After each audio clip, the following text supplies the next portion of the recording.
Mr. Bowtie's Texas High School Sports Machine is driven by Henry Finley and McCombs Ford West, a proud supporter of all area local sports. McCombs Ford West, simply the best. Sticking to the script. I mean, nothing too crazy. If you treat them like a big-name school, then you're going to get in your own head, and this is a mental game. So when we go out, it's just another week. It's just another team. You prepare any way you can, just like you were playing the worst team in Texas.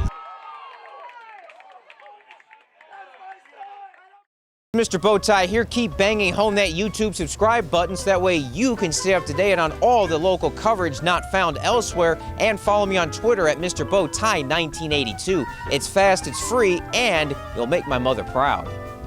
Thank you so much and enjoy the show. Last year, Bulverde Smithson Valley Baseball finally got over the hump of short playoff runs and disappointments over the years, making it to the 6A Baseball State semifinals. They were the only area team that even got out of round 4, and with most of their core back from 2021 in 2022, there's a very strong chance they could get back to June baseball. It's going to be a tough road, but Smithson Valley has some unique advantages. For example, they play in 27-6A, which plays 2-game series on Tuesdays and Fridays instead of playing double round robin like most districts. Plus, the Rangers have a few unique characters on their roster, including a Juggler, 2 aces, and the world's biggest cheerleader. We have great leaders on our team. I mean, Kasen, Tim, David, Ethan, all those guys, they really help us out. We do a lot of things outside of school too that help us grow closer together. You know, it really makes a brotherhood out of this team. Smithson Valley beat Reagan in round 3 last year, only the second area baseball team ever to beat them in the playoffs. And the Rangers returned most of their players from last year. But with Reagan, Lake Travis, and Round Rock all angry about early playoff exits from last year, the tournament will be more fun in 2022. The biggest part of it is just sticking to the script. It was the same thing with Reagan. It's you know, they're supposedly a big-name school, but if you treat them like a big-name school, then you're going to get in your own head, and this is a mental game. So when we go out, it's just another week. It's just another team. You prepare any way you can, just like you were playing the worst team in Texas. With 2 returning aces in Jackson Elizondo and Tim Arguello and closer MJ Espinoza, they certainly have the arms to go far again. I know I can go out there, and if I'm not doing my best, I know I got a good pitching squad behind me, good pitching rotation that I don't have to worry about, you know, being 100% all the time, and I can, you know, not do my best outings, we can still win the game. A lot of innings, a lot of batters, especially versus the same team. We see some batters a lot, but same with the same batters, but you know, we get a lot of batters face, a lot of innings, and it's going to get prepared. They also have a lot of good hitters like Kasen Wells, always a threat to hit for the cycle, and Zach Gingrich, a.k.a. the Juggler. One of my friends taught me it like a few years ago, and I kind of do it before games. It helps me calm down. It's just a ritual at this point. Just something that I do. Just helps me relax by, you know, hand-eye coordination. How many baseballs can you juggle at once? Only 3 right now, but I'm working on the 4th. What else can you juggle?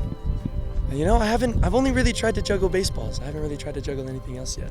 That juggling helps with making great catches, such as this diving catch against Converse Judson.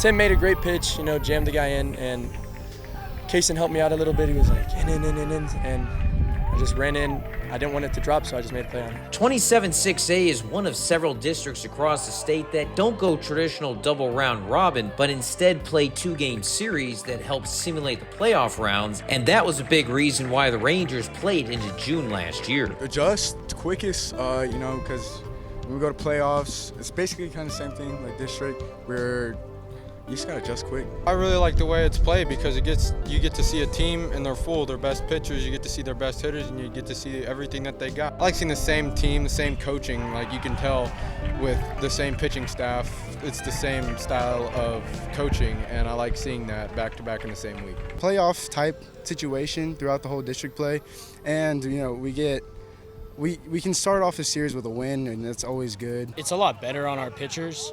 Especially because, you know, 2-day series, stuff like that, guys that are hot, they're going to stay hot, and it's easy to just kind of go back out and the next day and have a quick turnaround if you have a bad day, if the team has a bad day, and just get right back on it. They also have the world's biggest cheerleader in Colton Thomasson. Yes, That Colton Thomasson, the same All-American lineman in football, and he is just as big at helping the baseball players. He's everybody's friend. He's a big, nice guy, and he brings great energy to the team, and he gets everybody all riled up and gives us personalized handshakes, and everybody feeds off of his great energy. He's our energy bringer. I mean, he's the guy who hypes up our student section out there, and obviously our student section gets to pitchers. I mean, we faced a great arm, but even he was thrown off by all the noise we were making.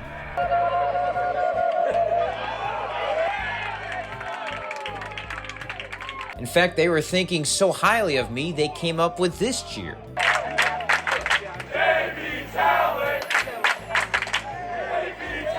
Oh boy. I mean, reporting from Bulverde, I am Mr. Bowtie.